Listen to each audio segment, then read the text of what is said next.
welcome. The Crafty Mama Vlog. I love your website, so thank you for tuning in. You have so many good things, and I know your name is Maddie, so we're just waiting for Alexandra. She'll be here shortly, and we have some interesting topics to talk about today. It's going to be good to talk about it with her. She's very well versed in her field, and this is Comfort Cuddles by Erin. So hi Erin, how are you? I hope that things are going well. I saw the COVID post, so my fingers are crossed for you. And today's a Q&A, and it looks like we're having a little bit of trouble with the joining. And let me see. Hey Liz, how are you? So anyways, we're going to be talking about, I hope Allie can get in.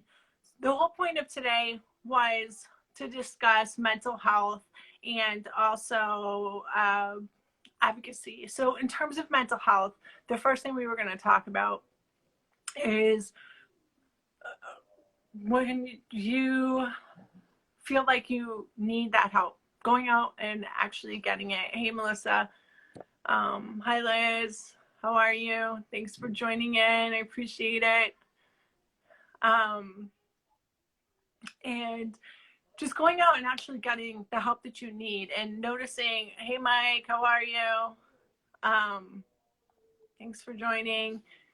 So if you're just joining, because I feel like I should probably be waiting for people to come in, I don't do lives a lot, but so Allie is still having trouble joining. I'm gonna see if she can get on. We're still waiting for her. Maybe she'll come in and ask to join. So, oh, okay. So Allie just joined. Allie is requesting. Here we go. Allie, are you able to get in? Fingers crossed. There we go. All right. Hi. Thanks so much for having me, Rosaria. Hi. I can't see you on the screen, but I'm assuming that you're here. Are you here? Uh-oh. All right, so we're going to be talking about mental health, like I said, and how important it is to seek out the help that you need if you need it. So a lot of parents are very stressed out situation. They need, here, view request, go live. I got her in. She's got to be here.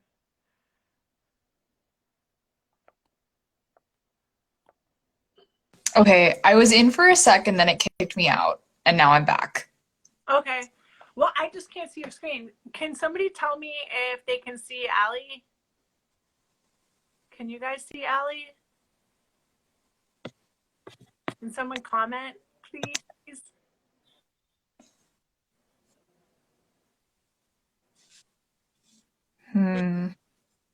Oh, yes. Okay, so they can see you. I can't see you. Perfect. That's okay. So, Cool. I can see you. All right. Awesome. Thank you, everybody. And welcome. So, like I said, we're going to be talking about mental health and childhood cancer and advocacy.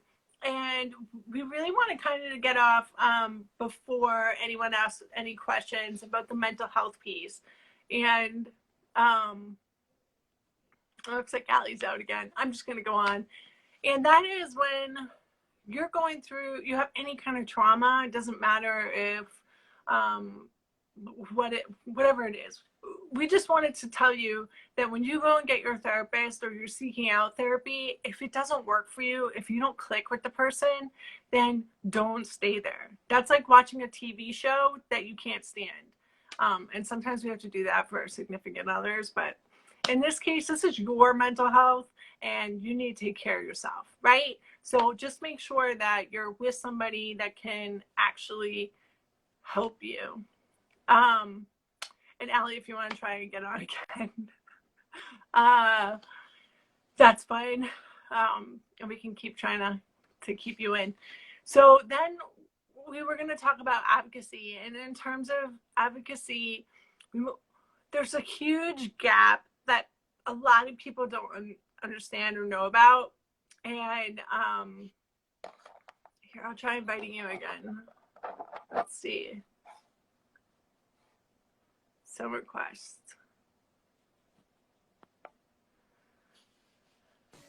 Yay! I can Okay, see am I you. back? Now you can see me. Okay, perfect. Goodness. Sorry, everybody. I'm new at this.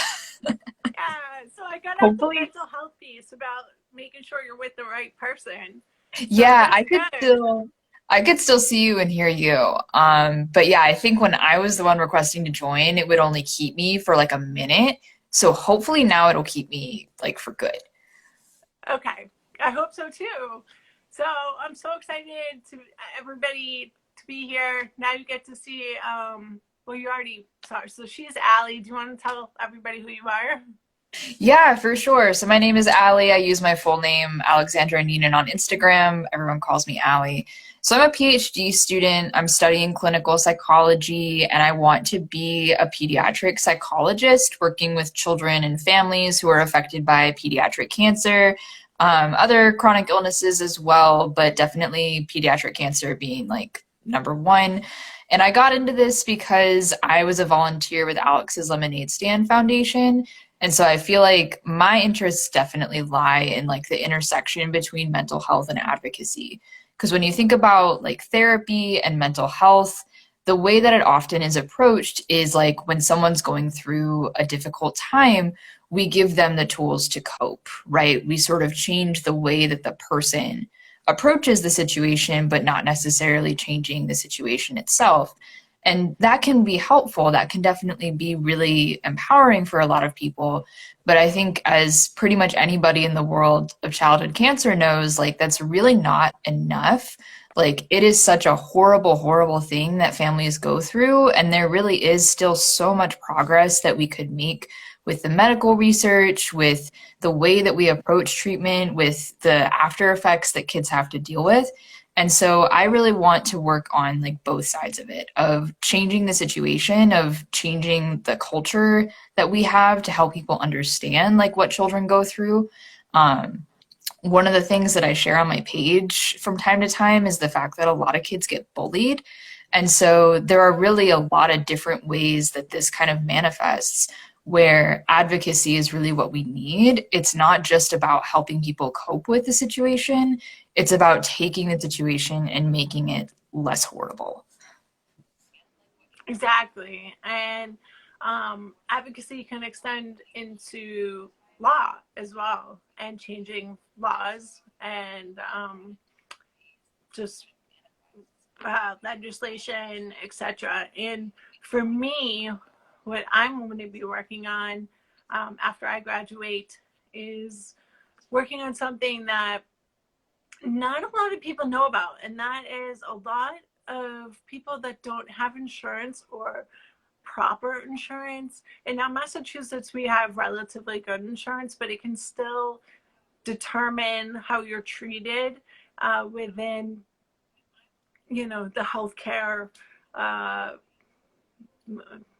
I don't know, the healthcare system, and Yeah. how much you have to pay for different things. It can also determine whether or not you're allowed to stay over in the hospital at night when you really should be, but you can't because your healthcare doesn't let you. And there are aspects of the healthcare system that are almost like fractured in a way.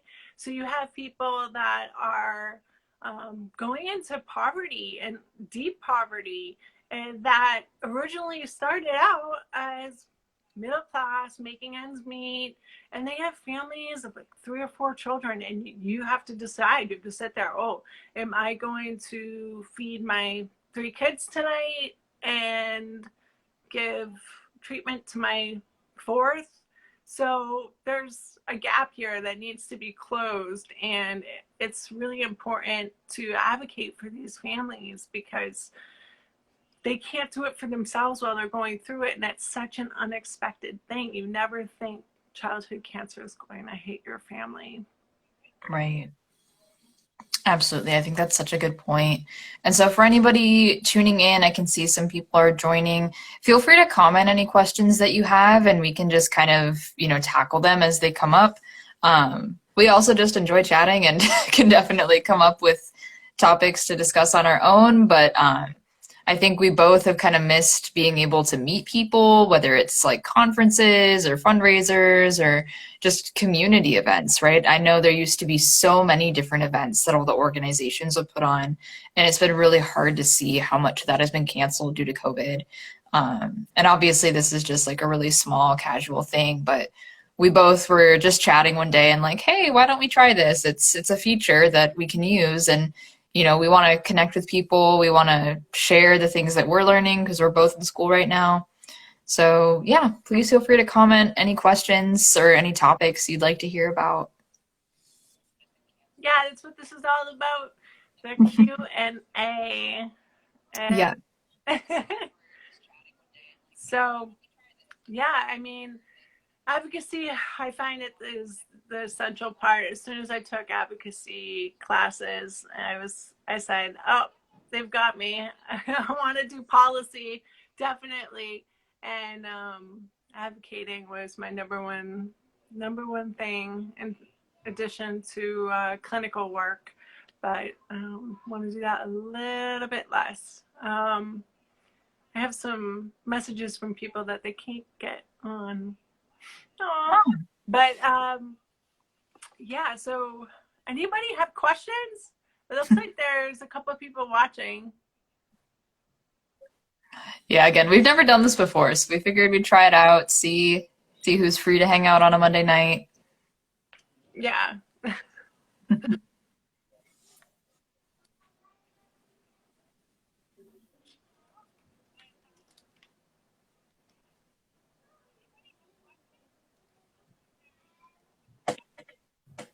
I wonder if we were to try this again, if it might make sense to have people send in questions ahead of time.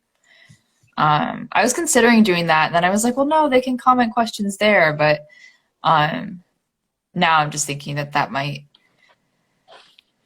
be less intimidating for people, because I know if you comment, let's see, tell me about Alex's lemonade stand. Ooh, I can talk about them all day. So Alex's lemonade stand, they're just at Alex's Lemonade on Instagram. I'll tag them actually. But they started back in 2000, I think, is when Alex had her first lemonade stand.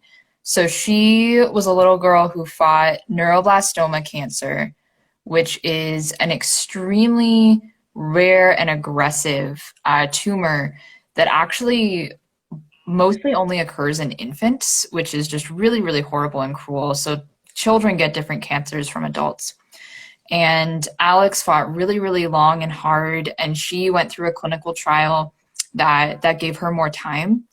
And she decided that she wanted to raise money so that other kids could also have clinical trials. And she had a lemonade stand, and that's where the name comes from, Alex's Lemonade Stand Foundation. When she was 8 years old, she set a goal that she wanted to raise $1 million, and she hit that goal. And then just 2 weeks later, she passed away.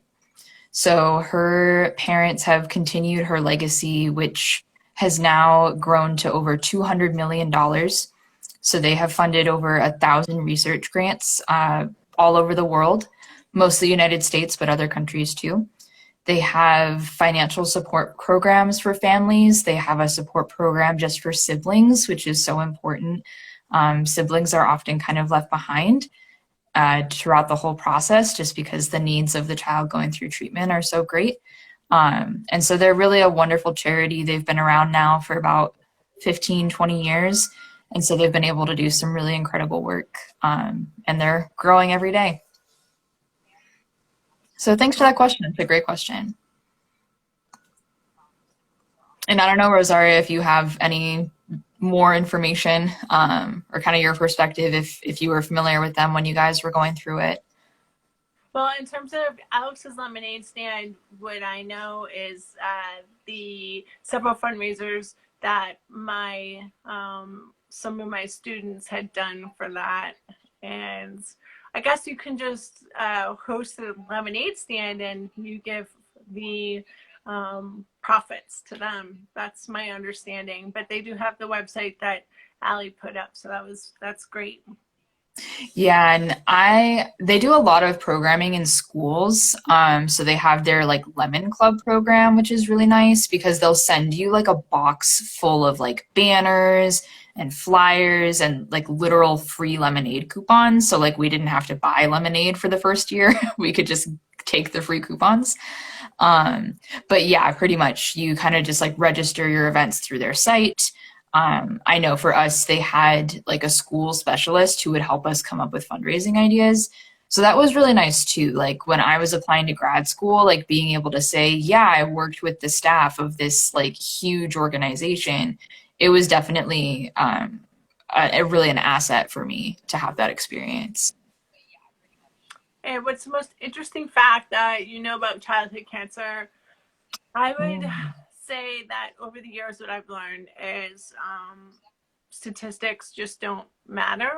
That it's really, you are going to be okay or you're not. There's just two sides. When it comes to statistics, they are reaching over a 5-year time span. And if you get the flu, that that you become part of that statistic. So for me, stats don't matter. It's either on one side or the other. And that's not necessarily a fact, but that's just something that I've come to know along the way.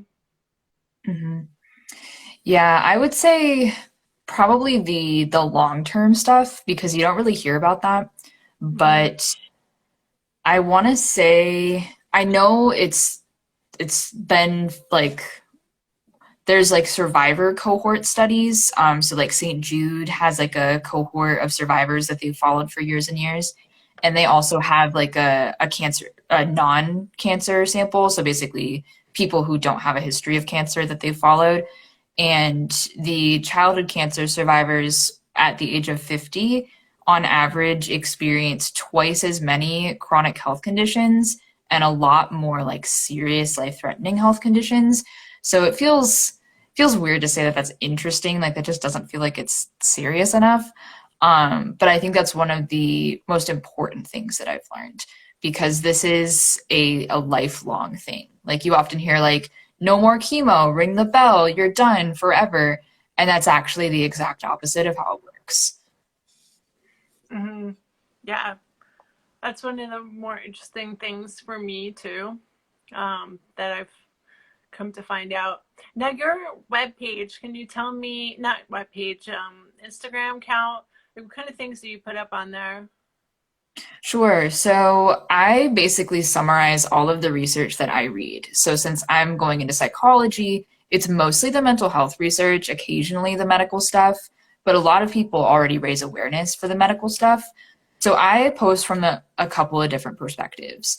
One is that I want to share this information so that families who are going through it know that they're not alone and they can kind of have like this baseline in a way of knowing like, oh, okay, other people go through this too.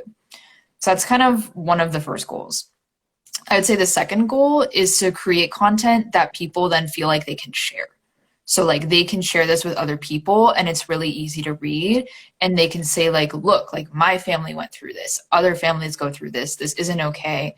Kind of like make it really easy where just with the click of like a post to story button, they can be raising awareness and not feel like they have to put in the work themselves. And then finally, some of my content I also make and gear it towards like medical students and pre-med students so that they can be learning this stuff just like as they're scrolling through Instagram, like on the day to day. So I'll post about like how parents want to hear these things from their doctors because like nobody on earth wants to be told, you know, your child has cancer, your child might have cancer. And yet there are ways that can kind of soften the blow and there are ways that can just make it feel like even more of a punch to the gut. And so these types of things that it's really important for doctors to know, like they've got a lot on their hands. They might not like know these things, but my hope is that if I can like use the right hashtags, like if I can just reach even one person, right? Like that makes it worth it to me. So I see, how do you suggest finding a nonprofit that can help? I guess I it know lots of depends. nonprofits that can help you. There are so many out there. Ones that are very versatile in terms of how they can help you.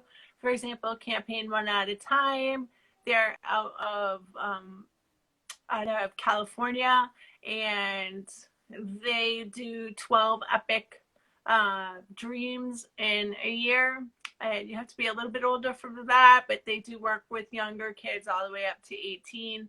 And then they also provide a number of other things for funding your treatment, for food, and gift baskets, etc. Erin for Comfort Cuddles does these amazing blankets and wraps kids in these just really amazing blankets where they picked out their own characters. And there's Binkies for Comfort. They do blankets as well, and their blankets are amazing as well.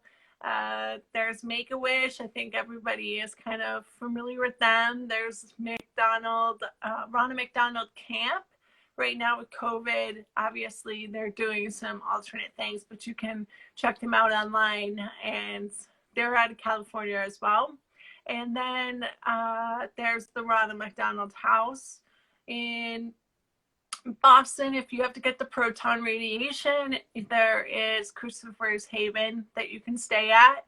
I'm not going to be able to list every single one, but there's also Hope versus Cancer, and they're out of Miami, Florida, and they provide tattoos for children, and those tattoos are really cool. They're made so the sensitive skin that a child has, it can be on there and not aggravate their skin in any way. So the person that founded it made this temporary tattoo, and a girl put it on her head, and she instead said, oh, they're not staring at my bald head, they're staring at my tattoo. So that was pretty cool. And so that's Hope versus Cancer. And there are a number of other ones. I don't know if this one is national, but in Massachusetts, there's Cops versus Kids with Cancer. And they have, I think, about, you get a check for $1,000 or $2,000 to help out with medical fees. And let's see. If I'm forgetting anyone that I'm really familiar with, I really apologize. But off the top of my head, those are the ones that I can think of. And Yeah, those ones are all great. I have a few others. I have like a resources highlight on my page that I've been building over the last few months. And it's mostly like products. So like special clothing for wearing in the hospital, books and journals and things to just kind of help like make sense of it all.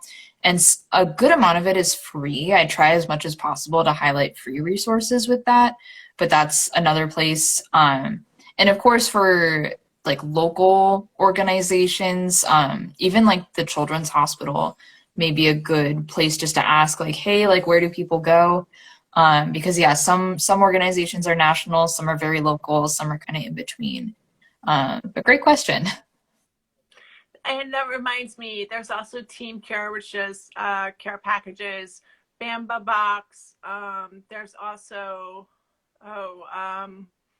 Brave Gowns, which does these really cute, comfortable gowns for the kids, so they don't have to wear the hospital gowns, and they're very port accessible.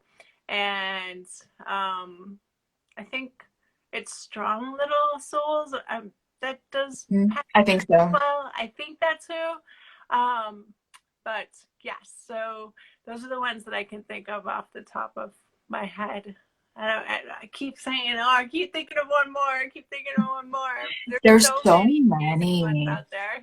Yeah, I started this page almost 2 years ago now, and I really did not know what to expect of it. Because like I knew Alex's, of course, I knew Chad Tough because I live near them, and there were like a couple other organizations that I followed, and the amount of recommendations that I got, like just charity after charity after charity, and I follow like basically everyone that I see because like I want to know, I want to be like connected, I guess.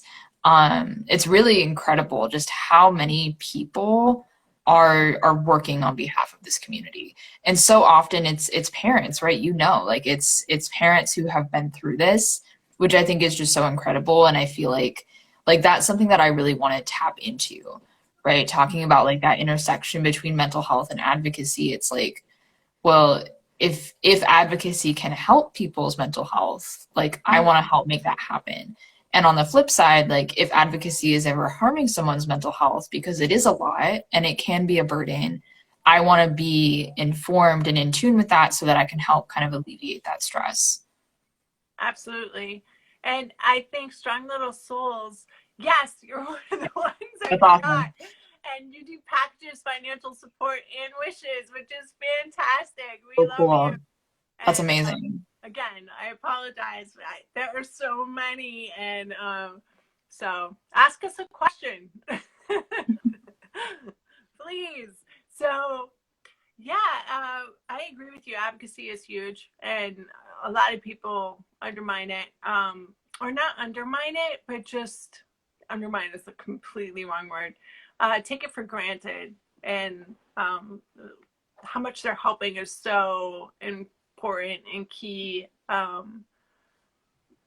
So, hey, campaign one at a time. We just mentioned you. Hi. One of the cool We nonprofits. did. Yeah, we were talking about great Just like nonprofits 2 and seconds too late.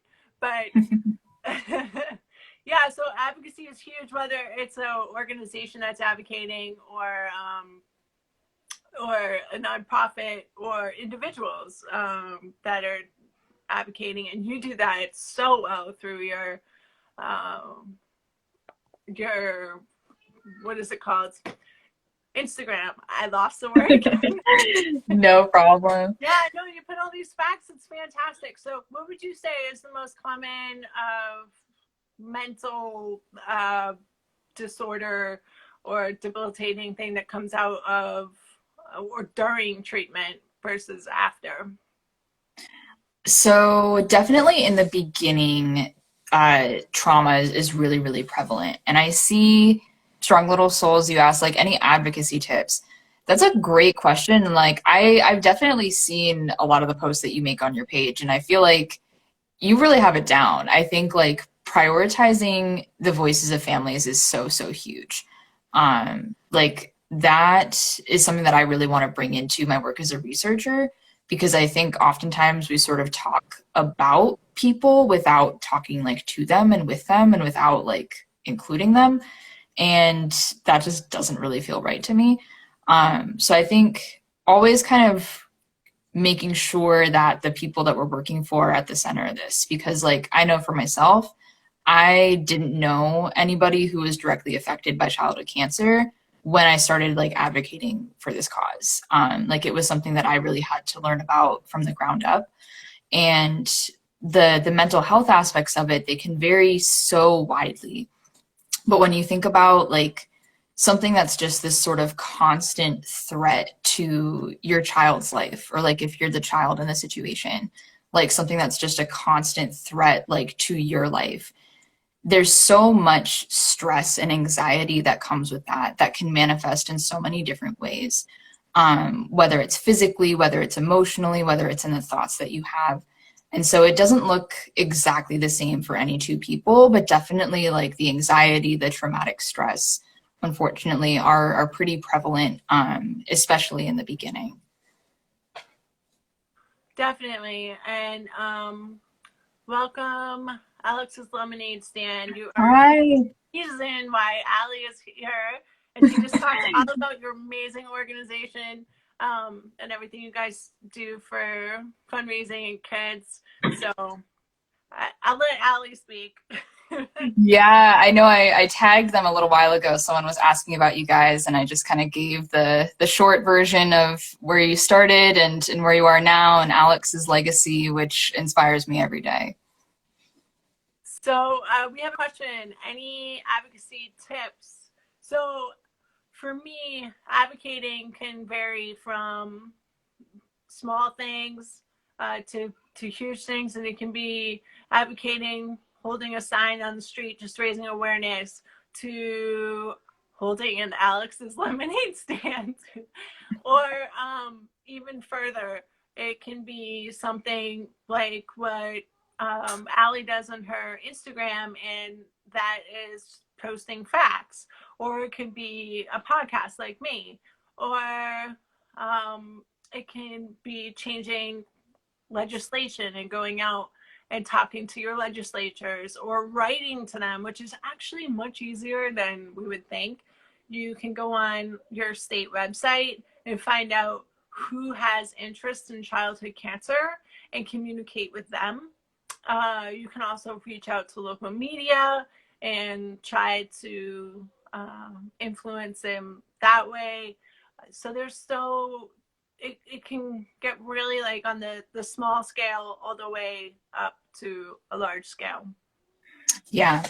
Something that I've noticed sort of in the different avenues that I've worked in is start small, like keep it realistic and keep it consistent. So like with the lemonade stands, like we would do them once a month and we would actually give away the lemonade for free. So like we didn't charge for it and it was really that was how we raised awareness for our bigger events. And people would sometimes donate anyway. Actually, they would usually donate anyway, but it started as this like once a month, don't worry about how much you're raising. And then it built up into where every semester we would have events that would raise like $1,000. And it slowly built up. And kind of the same thing here. Like I made this account about 2 years ago. Like I had no plans for it. And then honestly, back when COVID started and I didn't have that much to do, that was when I started deciding like, okay, I actually want to set some goals. If you've ever heard of SMART goals, it's one of my favorite acronyms ever. So it's like specific, just trying to think how to spell this, specific, measurable, attainable, relevant, and time limited. So like when you're setting goals, like you should be able to like specify exactly what you want to do. So like once a month, or like I post twice a week. Measurable, so like having those numbers. Attainable, where you're not going to just inevitably fail. Relevant, so like actually kind of working toward the cause that you care about. And then time limited, where it's like I'm going to do this week, or like I'm going to do this month. And just sort of starting small and really starting realistic and building it up over time with that consistency. That's where you're going to see the change. That's where you're going to see yourself changing, and that's what changes the people around you. Absolutely. Absolutely. And it's so noble of you guys to go out there and do that for free when you were an undergrad. And what did you do in undergrad, and where did you study? I studied neuroscience originally, and then I switched to psychology, and I went to the University of Texas at Dallas. So most people know UT, the Longhorns in Austin. They have other campuses though, and I went to the one in Dallas. Go Oh, Comets! okay. Yeah, it's a big state. Yep. And I just noticed that Echo Box Memory joined. And my understanding is, and you guys can correct me if I'm wrong, that represents Dallas. Yeah, Adriana, yes. so, um, so yeah, Echo Box Memory Vaults, if you're still on here, is my understanding that you can take memories and kind of put it into a organized. If they're not on here, I'm not going to be able to say it. So basically, you put these memories into not a vault, but some type of box that they have. It's not necessarily a box, it's like a recording. And then you're able to have that for later. So down the road, if something should happen, or you just want these memories of your child, but and they're 18 years old, and then you have them. So they're pretty cool as well. And then family chemotherapy, I think, what do you guys do again? You're not a nonprofit. You want to write it in? Let me know. Yeah, I wish we could see if people are typing, because I know with both I know that they're let me see their little, I think you guys are also a podcast, which was super cool, but I'm not sure if podcast, blog, community, I called it. Yes. Yeah, I was gonna say I've definitely chatted with Adriana as well. I've done so far 2 podcasts, yours and hers. Yeah, definitely she has a background in counseling and in therapy. And so I think her experience is really cool because she was actually working in the field for quite a while. And then I suppose I don't know if you're able to like comment, but I know her son was diagnosed a little over a year ago. And for me, like, it's a totally opposite experience. Like I haven't been through it, and I'm sort of just now kind of getting into the professional side of things, where she kind of had that perspective first. Mm-hmm. Yeah, I mean, on both aspects, you can still be an advocate. You don't have to be part of the community. Hopefully, you never will be in that sense. But having advocates on both ends of the spectrum is really important. And family chemotherapy, do you have a question for us? Yes. Give us one. We're just looking for stuff to talk about. Yeah, I know that was one of the things, like, as a student, that was always the mindset that I approached it from, is like, these families must be so busy. Like, there's no way that they have time to be doing this. And then I realized pretty quickly that I was wrong, that families made the time, but went through treatment with the therapist lens. It helps you see the gaps. Yeah, you just sort of notice, like, there are things that should be done for families that just aren't. I see it on here online every day. But yeah, I'm trying to remember, just like the whole like advocacy thing. And I remember thinking like, well, we might not make that much money now, but like if we can tell people about this charity, and if we can tell people about this cause, like someday when they have money, they'll donate it. And it was always very much this like invest in the future kind of thing. And so I think if anyone, especially like right now in COVID, is feeling discouraged, I know that mindset very much paid off for us. Like our first year we raised like a couple $100, and last year they raised like 8,000 or something, just absolutely wild. And that investment in the future, it really does pay off, because people do remember. Like I didn't see it for myself for a couple years, but eventually people would come up to us, and it wasn't like, what are you doing here? Why are you adults having a lemonade stand? It was, oh my goodness, Alex's story touched me so much. And like that transformation in a community is just amazing. Absolutely. And should we go to the question? Okay. Yeah. So what is flight, fight, or freeze? Yes. Flight, fight, or freeze. A lot of times after you hear my child has cancer, so those ugly 4 words that a lot of people, actually everybody that has a child with cancer hears, which is not funny at all, but I can't believe I was about to say that. When you hear those 4 words, the typical reaction is one of those 3, and they all stem from the same part of the brain.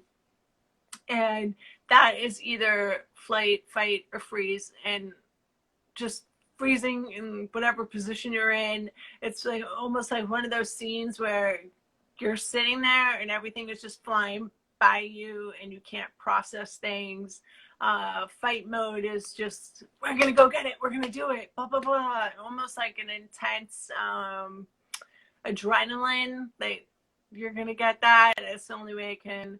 And then flight is almost like you're you just want to get out of there as soon as possible. You can't handle it. You can't take it. And unfortunately, there's a lot of stigmas behind which one you do, but it all stems from the same part of the brain. So you really shouldn't be holding a stigma against an individual based on whether or not they have flight, fight, or freeze, because we're all different. And it's just, I think chemically how we react to things is going to be vastly different, even within couples. My husband and I reacted differently, and that's okay, because that's how it happens. My sister happened to be there because it was an emergency appointment, and we were going to go for a play date with my sister after his appointment, because it wasn't going to be anything. And then, no, it turned into a full day of hell. So, yes, well, fortunately, we had her there to kind of balance us out and let us know, okay, this is what they said. But she had her own reaction as well. So it's not just you or your significant other, or just you if you're on the journey alone as a caregiver, but it's also family members as well. Okay. Yeah, it's so I can see Adriana's question, and I think my answer to the fight or flight will kind of lead into this. It's kind of a similar question, I think. So a big part of the theory about how we respond to these types of events is the way that our brains are similar to a lot of animals. We think about kind of the way that things have evolved. We can look at the structure of the human brain versus other animals, and we see these similarities. And so you can imagine, for example, like a squirrel, just as an example of an animal, right? And you can think about the types of things that would be life-threatening for a squirrel. Most of them are going to be bigger animals, right? So if there's like a slightly larger squirrel, you might try and fight it off. So there's that fight part of the response. If it's like a way bigger animal, maybe like a wolf or something chasing after it, that's where that flight response comes in, of wanting to run away from the threat. And then the freeze might be like you're trapped. There's nothing else you can do. And so you just freeze and kind of like burrow in on yourself and hope that whatever blows you take, that you can survive them. And even though those three responses, those very physical responses, aren't really applicable to something like dealing with a cancer diagnosis, where actually you suddenly have to make decisions, like you need your whole brain online. But our bodies just weren't built that way. There's, years and years and thousands of years of history of responding to physical threats. And so when our body kind of recognizes a threat, we see it as like a physical threat. And so we have a physical response. It's kind of like if the only tool that you have is a hammer, every problem becomes a nail. It's that kind of thing. And I know Adriana from Family and Chemotherapy and we've been talking about the book, The Body Keeps the Score. And it's this idea that particularly when children go through these really traumatic things, it's like all of a sudden the only tool that they have is a hammer, and every problem is a nail. And being able to return to a state of feeling safe in one's body is really, really essential. We talk about physical health, we talk about mental health, but the idea that it's just health is something that is still kind of emerging and kind of evolving.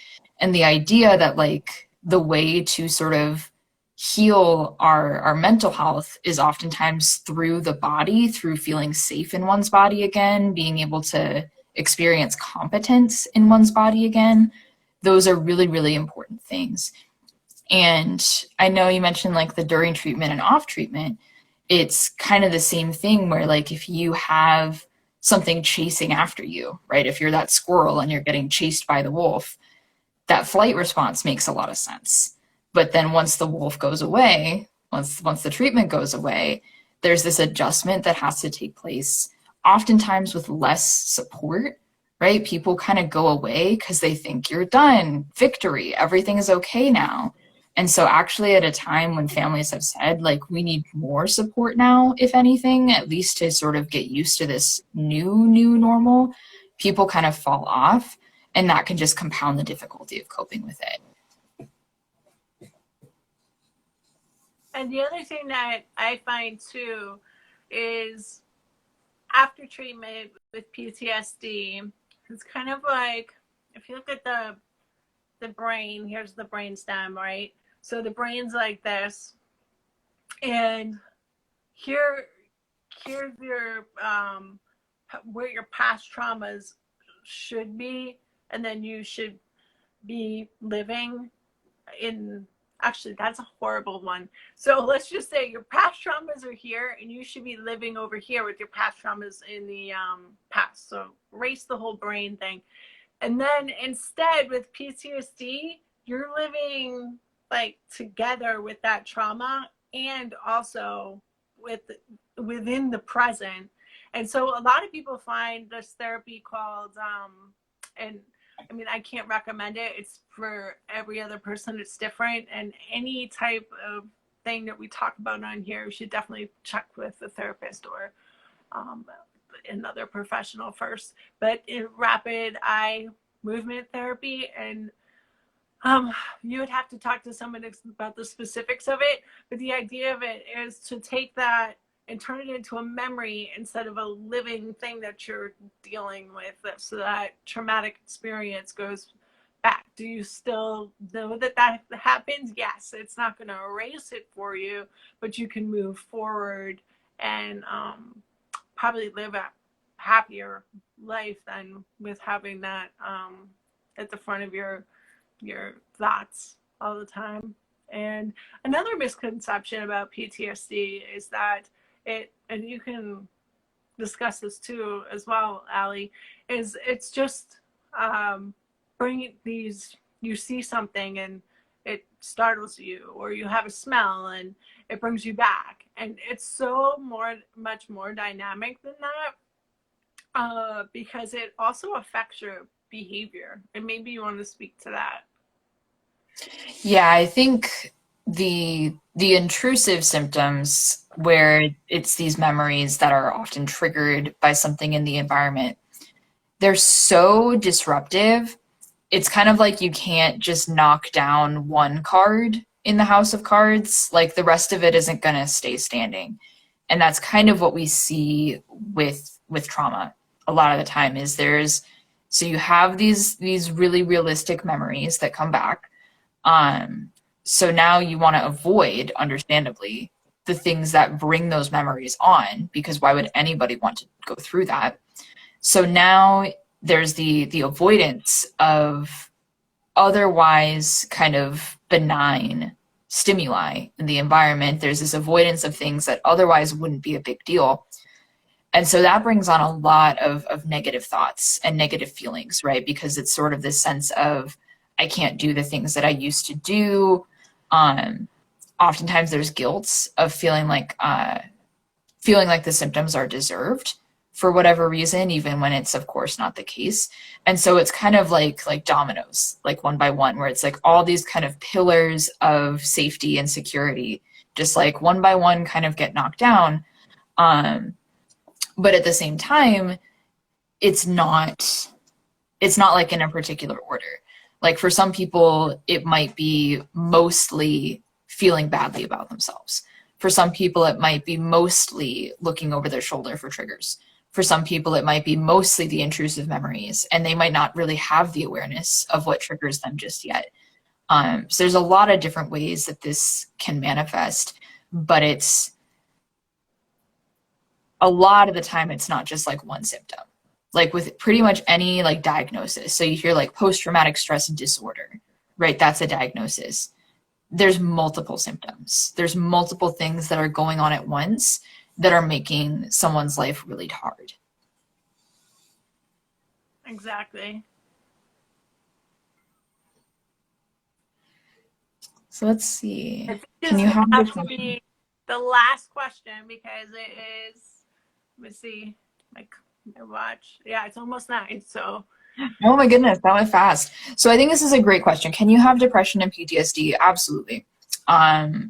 Whether any given person does, definitely something to be addressed very, very thoroughly, very, very carefully with a therapist.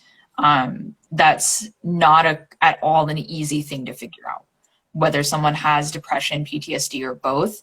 And it has significant implications for like what kind of therapy would be the most helpful.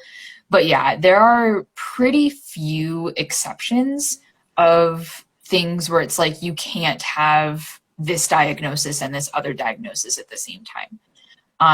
And so whether any given therapist might meet someone and learn about their symptoms, like two different therapists could tell you two different things. That is just kind of the way that that goes sometimes, but it's absolutely possible to experience both of those things, and many people do. Absolutely. And you might hear the word comorbid. And first time I heard that, I thought it was kind of, it had to deal with death, like morbid. But it just Right. means that there's two things going on at once. And is there a term for if you have three things? Because you can even have more than two. It's just Yeah, called it's comorbid. just comorbid. Yeah. Okay. All right. Well, thank you so much for tuning in, everybody that was Yes, on. thank you. Have a good evening. Thank you. Bye. Bye.